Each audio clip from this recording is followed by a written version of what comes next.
As minhas primeiras palavras são, naturalmente, de felicitação aos organizadores por um colóquio tão interessante sobre sociedade, política e direito, em que se faz uma análise intertemporal, portanto, em períodos da história, que todos vivemos. Eu vivi, nasci em 43, nasci durante a guerra, quando era o chefe de Estado na Europa, os senhores Stalin, Hitler, Mussolini, etc., enfim, não menciono mais, mas, portanto, há uma continuidade e, portanto, não há tabus nem há nada. E depois felicito também por sublinhar o papel do professor Antunes Varela, portanto, o primeiro colóquio precisamente este em que estou a intervir, Antunes Varela e o Código Civil, e naturalmente agradecer a honra que me dão com esta declaração, que não será longa, mas será sentida. E eu começo por sublinhar que não vou fazer uma análise da investigação científica do professor Varela ou da sua atividade legislativa, porque civilistas, enfim, e há tão ilustres aí em Lisboa, portanto, eventualmente aqui em Coimbra, etc., farão isso muito melhor do que eu. Portanto, não vou fazer uma análise da sua investigação científica, da sua atividade legislativa, poderei só dar uma nota que tenho muito gosto em dar sobre a sua atividade docente. Enfim, ele colaborou com a Universidade de Lisboa, com a Faculdade de Direito, deu também aulas em outras escolas aí de Lisboa, na Católica, na Autónoma e na Lusíada, e deu aulas também em Salvador, onde deixou uma marca imorredora. Ainda tive a ocasião de falar com o professor lá, que o lembrou com grande saudade e com grande admiração,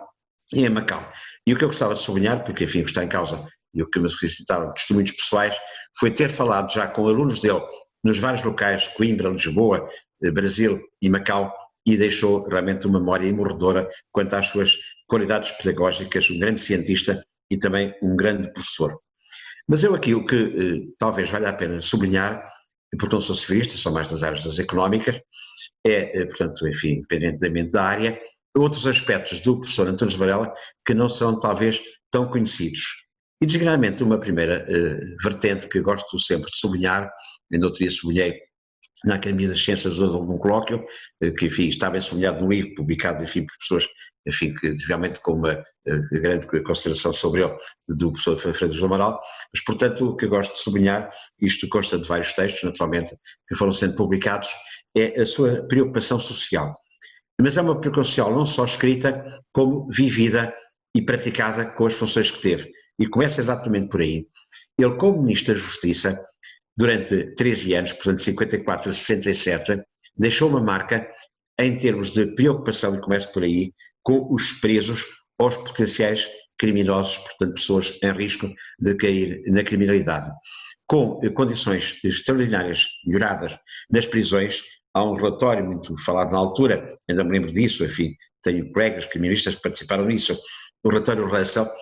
uma comissão independente liderada por um deputado trabalhista inglês, portanto insuspeito, em que dá um relato das prisões portuguesas, são sempre prisões, mas mesmo a Peniche, dos presos políticos e outras também, que é muito simpática. O professor Varela, além disso, teve um papel que eu acompanhei, porque conheci três dessas instituições, em relação à potencial criminalidade, no Instituto Navarro de Paiva, aí em Lisboa,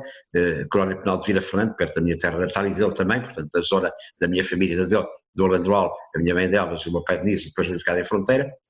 Temos essa afinidade alentejana que muito me honra, devo dizer, não é? E, portanto, depois a prisão escola de Leiria, que também visitei. Ora bem, é nestes casos uma preocupação enorme. Para além disso, enfim, não posso ser muito longo, a preocupação com as condições de trabalho do pessoal do Ministério. Traduzido em praças da justiça que ele implantou, há um ponto que eu sublinho sempre, em vários sítios do país onde hoje há pouco movimento. Aliás, assisti à inauguração de um deles, o de Fronteira, acompanhei o de Nisa, portanto vários deles, enfim, fui acompanhando, noutras zonas do país naturalmente também. Poder-se dizer que hoje tem pouco movimento, mas a culpa não é dele. Ele fez o que devia, tendo instituições importantes nessas terras. Se noutros ministérios fizessem o mesmo agora com a democracia, nessas terras, valorizando-os com serviços públicos e não extinguidos, se calhar já havia mais movimento nesses tribunais. Mas além disso, a preocupação dele com que as pessoas tenham boas condições, dizendo a dignidade das instalações e o apetechamento capaz de cada repartição facilitar o método no trabalho, torna mais suave e natural a disciplina do serviço, etc, etc. Não vou ler porque há coisas que vale a pena ler e, portanto, só no fundo estou a chamar a atenção para ler isso nos motivos do Ministério da Justiça ou nesse tal livro que já há um bocado referi, publicado aliás aqui pela Almedina. Bom, depois, portanto, o segundo ponto, para além dessa sua prática e esse seu pensamento em relação ao seu Ministério, uma preocupação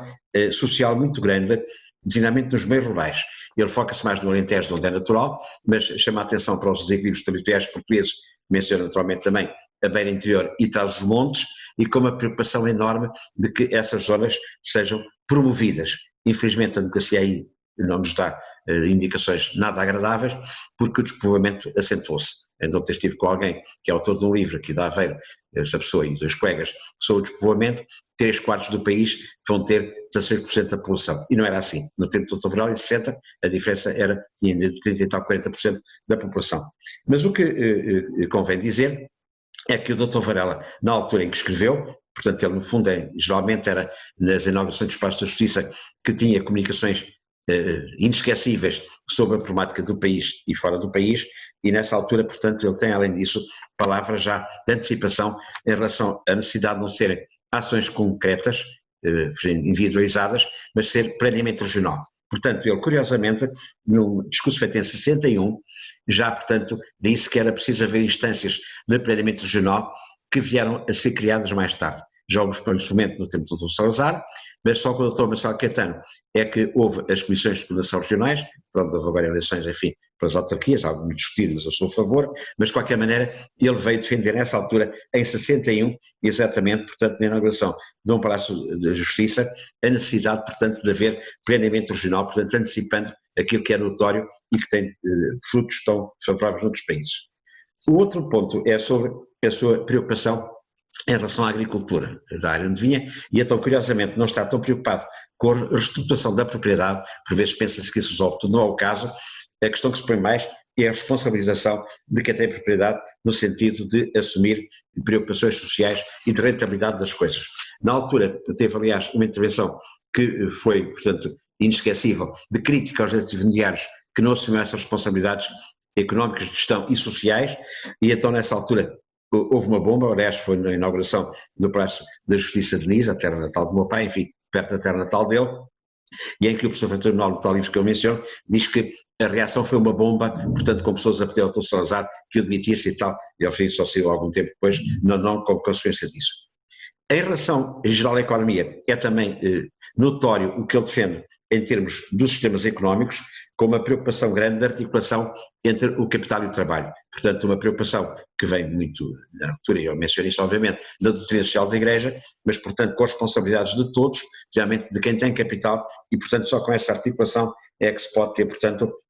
uma economia pujante, dinâmica, mas portanto um sistema económico em que tenha em conta não só a força do trabalho, como também dos empresários, quem tenha capital, portanto, no fundo, nesse sentido, com uma antevisão em relação àquilo que hoje é bem sentido na Europa, portanto, acabaram, portanto, os extremismos, direita ou de esquerda, do ativismo total ou de liberalismo completo na economia, ele tem uma posição correta quanto à articulação que deve haver no sentido de crescimento das economias.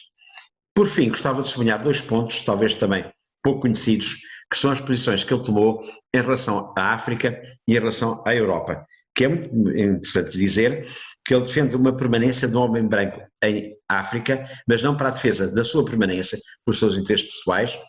mas como se há de evolução do continente, entendendo que o contributo é de todos, não deve haver distinções de etnia, portanto há um esforço em que todos se devem envolver e, portanto, o empobrecimento, por outras palavras, que haveria se nesses países deixasse de haver o homem branco, que seja colaborador, participante, enfim, na sociedade de cada um dos países. E curiosamente, gosto de sublinhar também na outra comunicação que fiz na Academia das Ciências, que vai ser publicada aqui no Boletim da Faculdade e na Academia das Ciências, portanto com outros contributos, enfim, de várias outras pessoas, professor André, etc., professor Rui Marques, etc., mas gostava de sublinhar ainda que no fundo ele aqui está próximo de outra grande figura, que é Nelson Mandela, portanto com outras origens, com outro percurso, etc., etc., em que precisamente diz que lutou, portanto, pela,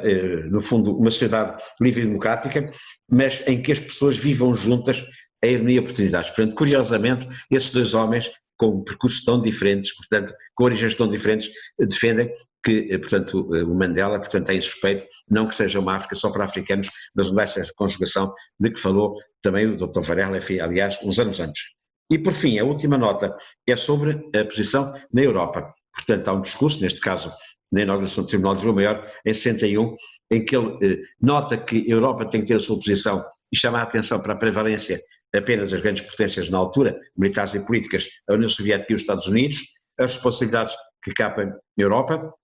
Portanto, os países do Ocidente devem ter um papel no xadrez económico, mas dizendo que, portanto, Portugal não pode deixar de participar, diz assim, em que o país não podia deixar de participar, e de facto foi mesmo fundador da EFTA em 59, portanto, quando eu estava no governo, na CE, na altura, as comunidades não poderiam entrar, mas defendendo, portanto, essa participação europeia, portanto, antevendo aquilo que deve verificar-se. E, curiosamente,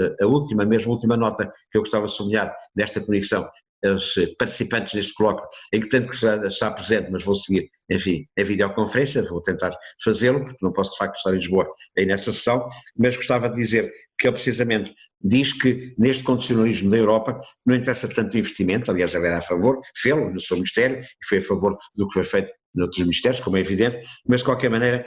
dizendo, e estou a citar novamente, que no fundo o homem é o motor básico do desenvolvimento, na sua plenitude, não com base em baixos salários e em geral piores condições. Ou seja, novamente a percepção do homem, não com baixos salários, mas o homem participante, colaborador e, portanto, dando um contributo inestimável, sendo o homem, no fundo, o centro de todas as coisas. É este grande homem,